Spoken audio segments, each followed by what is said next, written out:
I swear, I almost canceled the ride. It had been one of those draining, gray evenings where everything just feels heavier than it should. Work ran late. My phone was at 5%, and the last thing I wanted was to squeeze into some tiny car that smelled like pine-scented regret and air freshener fighting for its life. So I did what I always do when I'm broke, but pretending I'm not. I ordered UberX. The cheapest option. In and out. No small talk. No eye contact. Just get me home. When the notification popped up, I barely looked at it. Anthony is arriving in a black Mercedes E-Class. I frowned. Mercedes? I double-checked the app. UberX. Not comfort. Definitely not business. I don't accidentally order business. My bank account would physically fight me. Then the car pulled up, and I just stood there. It wasn't just a nice car. It was that quiet, sleek, intimidating kind of nice. The kind that looks like it doesn't tolerate crumbs or poor decisions. The window rolled down smoothly. Matthew. His voice was low, calm, controlled. I leaned down slightly, and that's when I saw him clearly for the first time. Black button-up shirt. Sleeves rolled just enough to show strong forearms.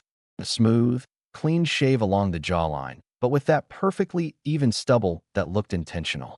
Not lazy, not messy, deliberate. And his eyes. Sharp, focused, like he was studying me without making it obvious. Yeah, that's me, I said, trying not to sound like I had just forgotten how to breathe. He gave a small nod. Hop in. The door unlocked with a soft click. The inside smelled faintly of leather and something subtle, like expensive cologne but not overpowering. Clean, masculine, controlled. I sat in the back at first. Instinct. But the second I closed the door, I felt ridiculous.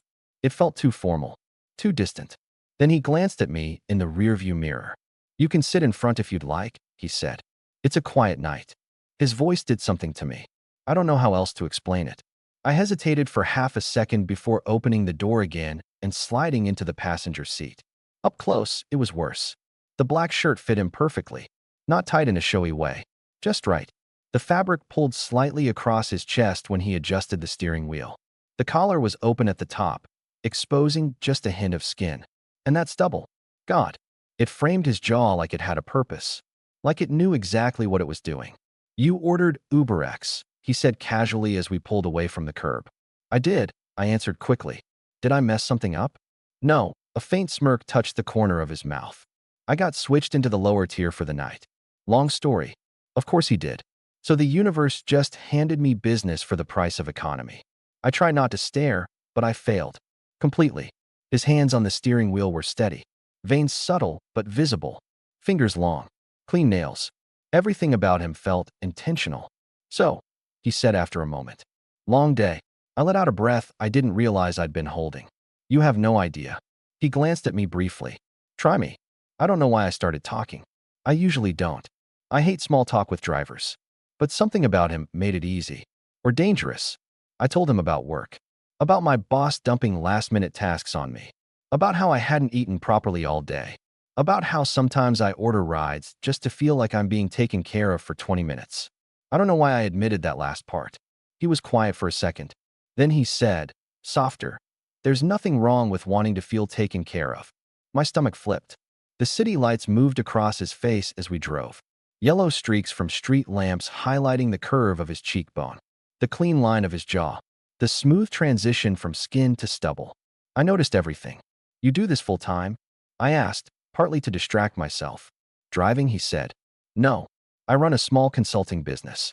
This is just something I do when I want to clear my head. Of course he does. Consulting business. Black shirt. Mercedes. Calm voice. Perfect stubble. Must be nice. I muttered before I could stop myself. He looked at me again, this time longer. Nice isn't the word I'd use. There was something under that. Something heavier. But I didn't push. Instead, I did something incredibly stupid. I said, I like your shirt. It came out too fast. Too honest. He looked down briefly at the fabric, then back at the road. Yeah. I said, suddenly hyper-aware of how close we were sitting.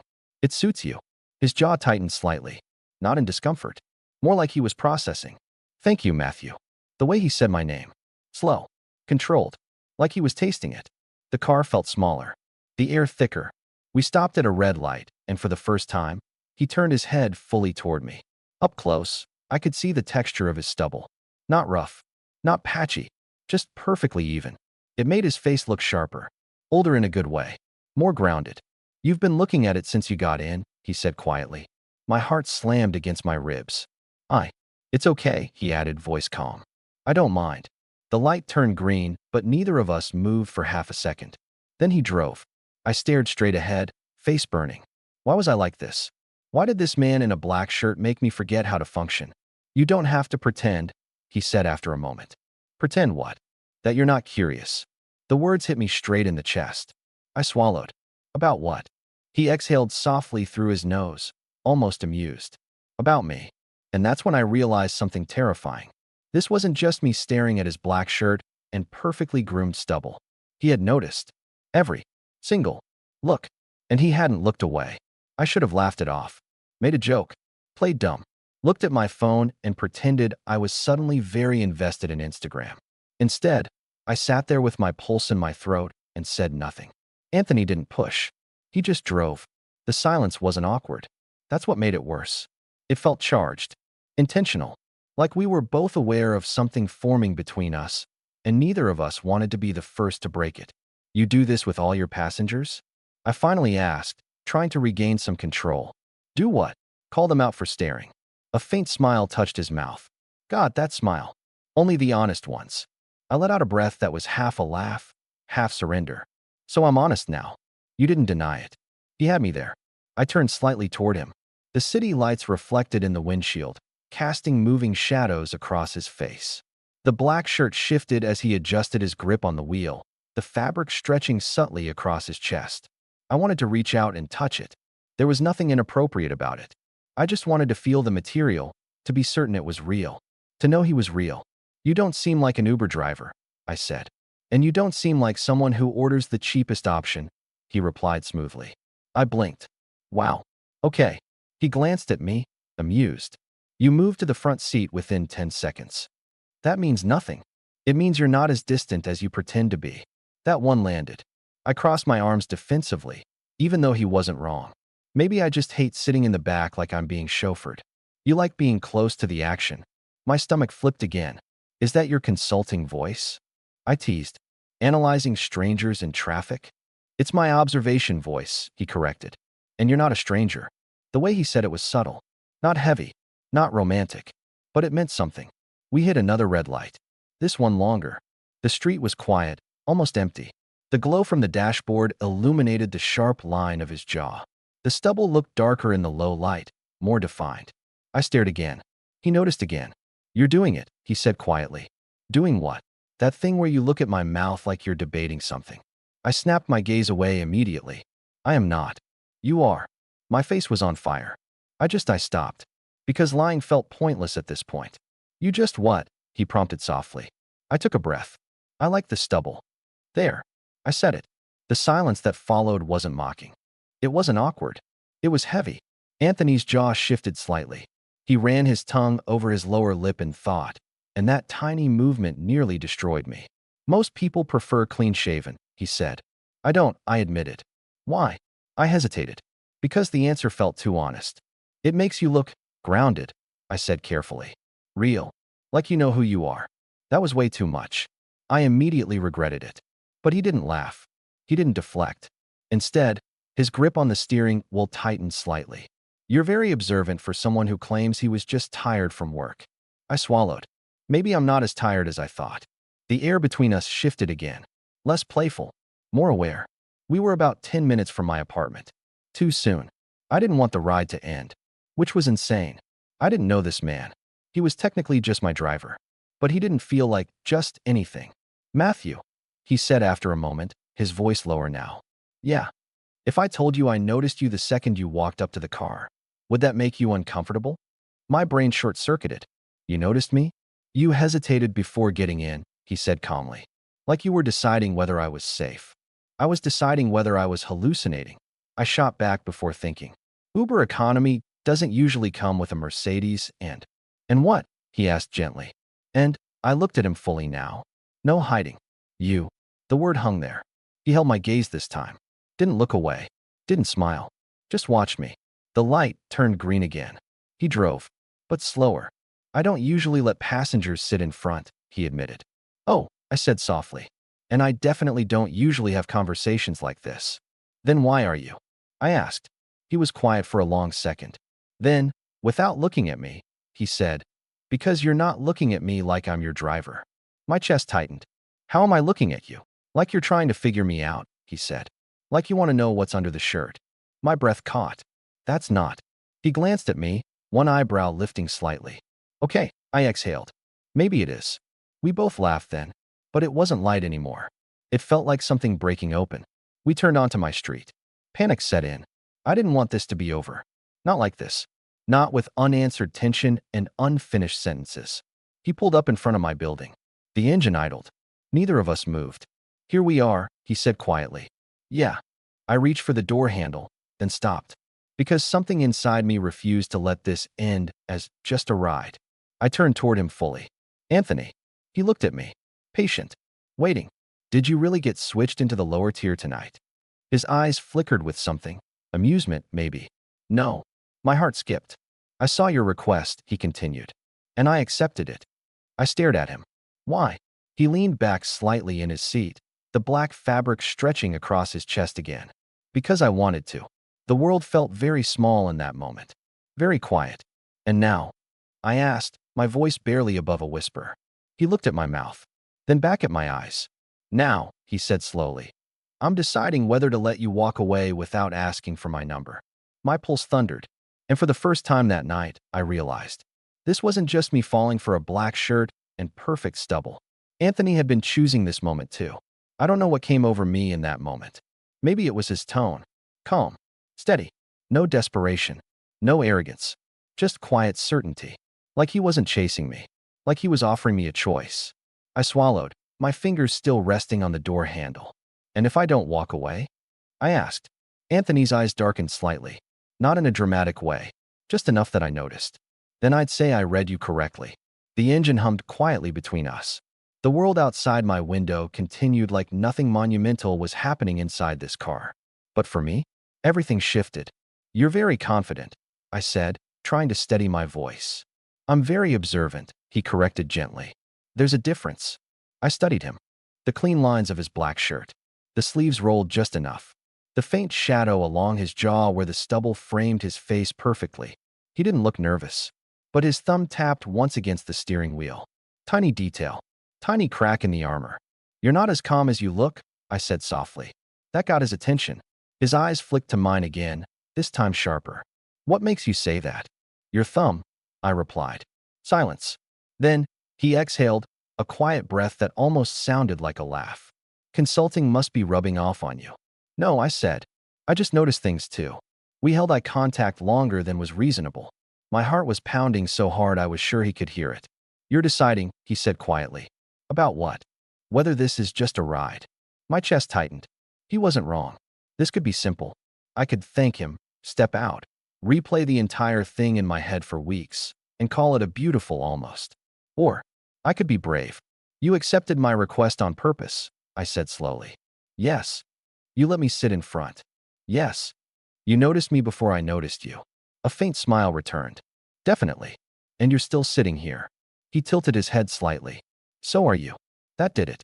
I let go of the door handle completely. The decision settled in my chest like a quiet click. Okay, I said. Okay, he echoed. Okay. Don't let me walk away. The air changed instantly. Not explosive. Not reckless. Just certain. Anthony reached for the center console, grabbed his phone, unlocked it, and handed it to me without hesitation. Put your number in, he said. No games. No performance. Just direct. My fingers brushed his when I took the phone. Warm. Solid. The contact was brief, but electric. I typed my number in, trying to ignore the way his eyes tracked every movement. When I handed the phone back, he didn't immediately look at the screen. He looked at me. You don't do this often, he said quietly. Get into luxury cars I didn't pay for? I teased weakly. Let yourself be seen. That one hit deeper than I expected. I looked away for a second. I don't, I admitted. I can tell. Is that another observation? It's a compliment. The word hung between us. Compliment. I looked back at him. Are you always this intentional? I asked. Yes. No hesitation. No apology. Just yes. My stomach flipped again. Anthony. Matthew. The way he said my name this time wasn't teasing. It was softer, closer. The space between us suddenly felt smaller. Not physically, but emotionally. You're still staring at my mouth, he murmured. I didn't deny it this time. I know. His jaw shifted slightly. The stubble caught the streetlight, highlighting the texture I'd been obsessed with all night. You want to know what it feels like, he said quietly. My breath caught. That's a bold assumption. Is it? We were close enough now that I could see the tiny scar near his chin, the faint shadow under his lashes. Everything about him felt real. Grounded. Solid. Not fantasy. Not dramatic. Just a man who knew exactly what he was doing. You're very sure of yourself? I whispered. I'm very sure of you, he corrected. That nearly broke me. Silence settled again. Heavy. Charged. But neither of us rushed it. He didn't lean in. He didn't make the first move. He waited. And somehow that made it more intense. Because it meant he wanted me to choose. My hand moved before my brain could fully catch up. Slowly. Carefully. I reached toward him. Not his face. Not yet. Just the collar of his black shirt. I let my fingers brush the fabric lightly. Soft. Cool. Expensive. He didn't move. But his breathing shifted. You were curious, he said quietly. I was. And now. I swallowed. Now I'm worse. A low sound escaped his throat. Not a laugh. Not quite a sigh. Something deeper. My fingers trailed slightly upward, barely grazing the edge of his collarbone where the shirt opened at the top. The contact was subtle. Innocent enough to pretend it wasn't anything. But we both knew it was everything. Matthew, he said softly. Not a warning. More like a question. Tell me to stop, I whispered. He didn't. Instead, his hand came up slowly, deliberately, and wrapped gently around my wrist. Not forceful. Not restraining. Just holding. The warmth of his palm against my skin sent a wave of heat through me. I don't want to rush this, he said quietly. That surprised me. You don't? No. His thumb brushed lightly against the inside of my wrist. I want you to think about this tomorrow, he continued. And the day after. I want this to be intentional, not just adrenaline. My chest tightened in a completely different way now. He wasn't just flirting. He was steady, grounded, real. You're not what I expected tonight, I admitted. Neither are you. He slowly released my wrist. But the heat lingered. So what happens now? I asked. Anthony looked at me like he already knew the answer. Now, he said calmly, you go upstairs. And I text you. And if I don't answer? His lips curved slightly. You will. I laughed softly, shaking my head. You're impossible. And yet, he said, eyes holding mine, you're still here. He was right. I took a breath. Opened the door. The cool night air hit my face, grounding me. Before stepping out completely, I looked back at him one more time. The black shirt. The smooth stubble. The steady gaze. You better text me, I said. I will. And Anthony? Yes. Don't shave. For the first time all night, he genuinely laughed. Deep. Warm. Uncontrolled. Good night, Matthew. Good night. I stepped out. Closed the door. The car stayed there for a moment longer before pulling away smoothly into the night. I barely made it to my apartment door before my phone buzzed in my hand. Unknown number. One message. Anthony, you were right about the shirt. It suits me when you're looking at it. I stared at the screen. Heart racing all over again. This wasn't just a ride. And something told me. It was only the beginning. I didn't sleep much that night. Not because anything dramatic had happened. We didn't kiss. We didn't cross any obvious lines. But that was the problem. Everything about Anthony felt unfinished. Intentional. And my brain would not stop replaying the way his hand had wrapped around my wrist. The way he hadn't rushed. The way he'd chosen restraint instead of momentum. At 1:12 a.m., my phone buzzed again. Anthony, did you get inside safe? I stared at the message longer than I should have. Then I typed back. Me, yes. And for the record, this is the most responsible follow-up I've ever gotten from an Uber driver. The reply came almost instantly. Anthony, I told you. I'm not your driver. My chest tightened again. I sat on the edge of my bed, staring at the screen. There was a pause. Then another message. Anthony, what are you doing right now? I looked around my apartment. Shoes still on. Jacket half off. Brain still in that car. Me, thinking about your shirt. 3 dots appeared. Disappeared. Appeared again. Anthony, good. Because I'm thinking about the way you touched it. I exhaled slowly. This wasn't casual anymore. Me, you're very aware of everything, aren't you? There was a longer pause this time. Then, Anthony, only when something matters. That one sat in my chest. Heavy, quiet, real. The next morning, I expected the feeling to fade. It didn't. If anything, it got worse. Every time my phone lit up, I hoped it was him. At 9:04 a.m. Anthony, good morning, Matthew. No emoji. No small talk. Just my name. Me. Good morning. Did you keep the stubble? Anthony, I told you. I don't shave unless I decide to. There was a photo a few seconds later. Not a selfie in the mirror. Not posed. Just him in the driver's seat again. Early morning light coming through the windshield. Black shirt again. Top button open. Stubble exactly the same. My heart actually skipped. Me. You wore the shirt again? Anthony, you said you liked it. I stared at the screen for a long time. Nobody had ever adjusted something for me that quickly. That quietly. Not for attention. Just because. We texted on and off all day. Nothing dramatic. That was the strange part. No cheesy flirting. No over-the-top compliments. Just small things. What he was doing. What I was doing. Little observations. At one point he asked, Anthony, do you always notice details like that? Me. Only when someone feels different. There was a long pause. Then, Anthony, I was hoping you'd say that. By evening, the tension from the night before had settled into something calmer. Still charged, but steadier. Around 6:30 p.m., my phone buzzed again. Anthony, what are your plans tonight? I stared at the message. This was the moment. Me. Nothing yet. Why? 3 dots. Gone. Then, Anthony, I'm finishing work near your area in about an hour. Pause. Anthony, would you like a ride? My heart immediately started racing. Me. Anthony. Another message came before I could finish typing. Anthony, not as your driver. There was a second message right after. Anthony, as someone who wants to see you again. I didn't answer right away, because I knew what this meant. Last night had been curiosity. This would be a choice. Intentional. Just like he said. I walked to the mirror without thinking. Ran a hand through my hair. Why was I nervous? It was just a ride. But it wasn't just a ride. I picked up my phone. Me. Okay. The reply came instantly. Anthony. Good. Then, Anthony, front seat again? I smiled before I could stop myself. Me. Don't get used to it. Anthony. Too late. At exactly 7:42 p.m., a black Mercedes pulled up outside my building. I stepped out, and there he was again. Black shirt. Same sleeves. Same calm presence. But this time, when I opened the passenger door and got in, something felt different. This wasn't a random connection anymore. This was 2 people who had chosen to continue. He looked at me once. Slowly. Taking me in the same way I'd been studying him. You came, he said quietly. You asked, I replied. A small smile. Then he put the car in drive. Where are we going? I asked. He glanced at me briefly. Dinner. Pause. And then, he added, voice lower. We'll see if you're still curious about the shirt. My pulse jumped.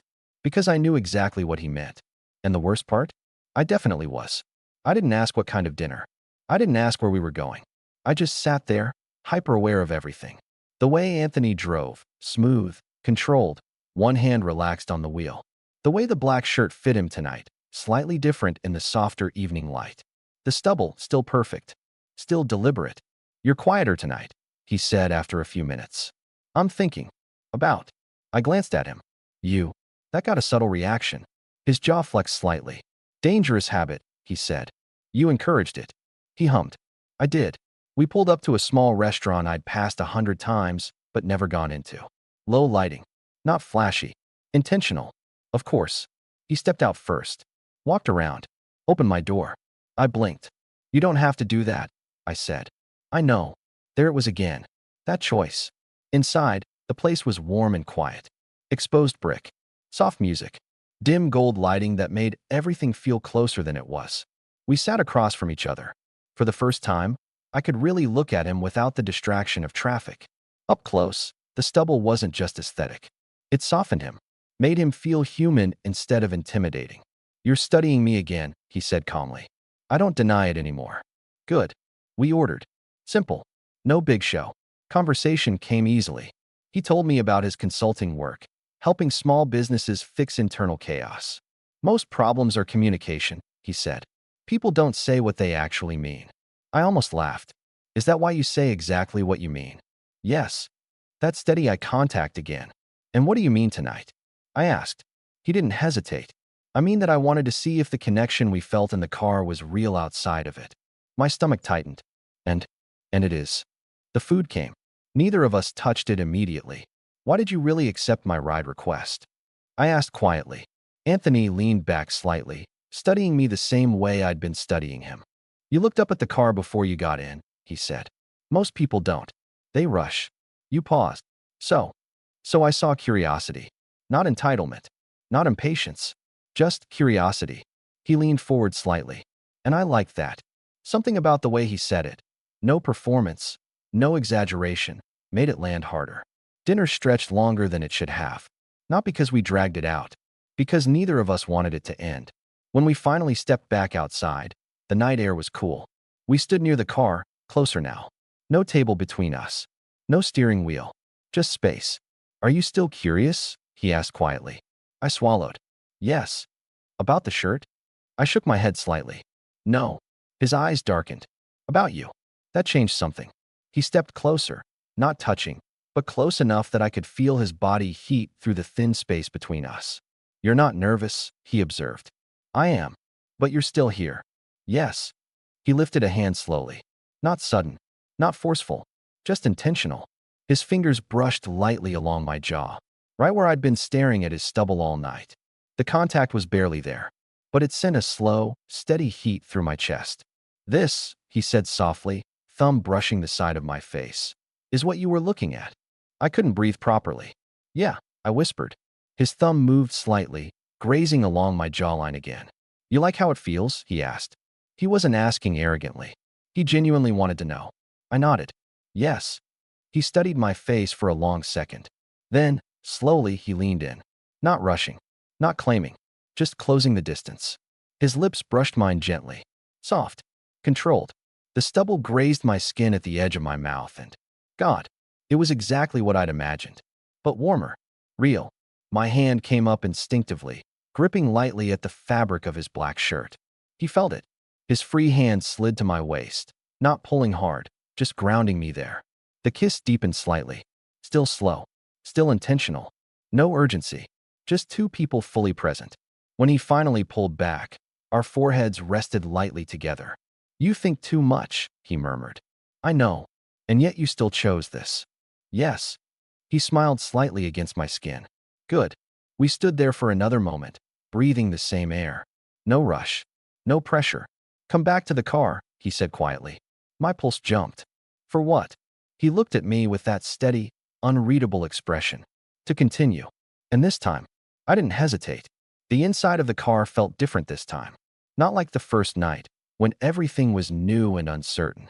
Now it felt charged. Familiar, but heavier. Like we both knew exactly why we were here. Anthony closed my door, walked around, and got back into the driver's seat. For a moment, neither of us moved. The city lights washed softly through the windshield. The engine idled, low and steady. Where are we going? I asked quietly. He looked at me. Do you trust me? That question should have scared me. It didn't. Yes. A small nod. He put the car into drive. We didn't talk much on the way. Not because there wasn't anything to say, but because the silence between us had changed again. It wasn't awkward. It was anticipation. His hand rested on the wheel, but once, briefly, his fingers tapped against the leather, just like the night before. Still calm. Still controlled. But not unaffected. After about 10 minutes, he turned onto a quieter street lined with modern apartment buildings. Not flashy. Clean. Private. He parked in the underground garage and turned off the engine. The silence settled immediately. This was the moment where things could still go either way. He didn't reach for me. He didn't make a move. He just turned slightly in his seat. Matthew, he said quietly, before we go upstairs, I want to be clear about something. My heart picked up. Okay. I don't rush people. I nodded slowly. And I don't do casual connections just because the chemistry is strong. That surprised me. You don't. No. His eyes held mine, steady and serious now. If you come upstairs, it's not because tonight is intense. It's because you want to see where this actually goes. Not adrenaline. Not impulse. Intentional. Just like everything about him. I took a breath. I wouldn't be here if I didn't. He studied my face for a long second. Then he nodded once. Okay. No dramatic tension. No performance. Just a quiet decision. We got out of the car together and took the elevator up. The ride was silent, but not tense. Our shoulders brushed once when the elevator shifted, and neither of us moved away. His apartment was exactly what I expected. Minimal, clean, warm lighting, dark wood, everything intentional. Nothing cluttered, nothing random. The moment the door closed behind us, the space felt smaller, more private. Anthony set his keys down slowly and turned toward me. No rush. He stepped closer, giving me time to adjust to the distance disappearing. "You're still thinking," he said softly. "I always am." His hand came up again, the same way it had outside the restaurant. Slow, predictable, giving me time to move if I wanted. I didn't. His fingers brushed along my jaw, the stubble on his own face grazing lightly against my skin as he leaned in. This kiss wasn't tentative, still controlled, still slow, but deeper. His hand moved to my waist, pulling me just close enough that I could feel the solid warmth of him through the black shirt I'd been thinking about for 2 days. My hands found the fabric again automatically. This time, I didn't just hold it. I slid my fingers along the material, feeling the shape of his chest underneath. He exhaled slowly against my mouth, not losing control, but definitely feeling it. When we pulled apart, our faces stayed close. "You've been thinking about this shirt a lot," he murmured. I let out a quiet breath. "I told you I liked it." His hand moved from my waist to mine. Gently, he took my wrist and guided my hand back to his chest, placing it there deliberately. "Then don't be careful with it." That one line sent heat straight through me. My palm flattened fully against him now, feeling the warmth through the fabric, the steady rise and fall of his breathing. His forehead rested lightly against mine. Still no rushing. Still no pressure. Just presence. "You feel that?" he asked quietly. "Your heartbeat?" "Yes." It was steady, strong, grounded, just like him. "Good," he said softly. "Because that's what this is. Not a rush. Not a moment. Something real starting." He leaned in again, kissing me slowly, one hand still holding mine against his chest, the other steady at my waist. And for the first time since this started, I stopped overthinking. Because the thing I'd fallen for first, the black shirt, the calm voice, the perfect stubble, wasn't the reason anymore. Anthony wasn't intense. He wasn't overwhelming. He was steady. And somehow, that was a lot more dangerous. Because I had a feeling this wasn't going to be a short story. I didn't stay the night. And somehow, that's how I knew this was different. We spent hours together in Anthony's apartment, but nothing about it felt rushed or overwhelming. We sat on his couch, close enough that our legs touched, talking about things that weren't dramatic or heavy. Work, family, the random paths that had brought us to this point. Every now and then, his hand would find mine.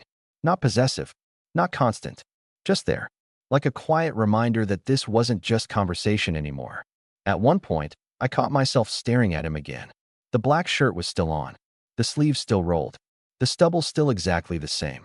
"You're doing it again," he said without looking up from his glass of water. "I know," I admitted. "Shirt or stubble this time?"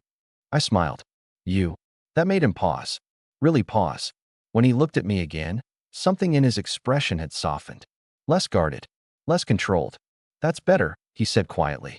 Around midnight, I stood near the door, putting my jacket back on. "You don't have to go," Anthony said. He wasn't trying to convince me. He was just offering. "I know," I replied.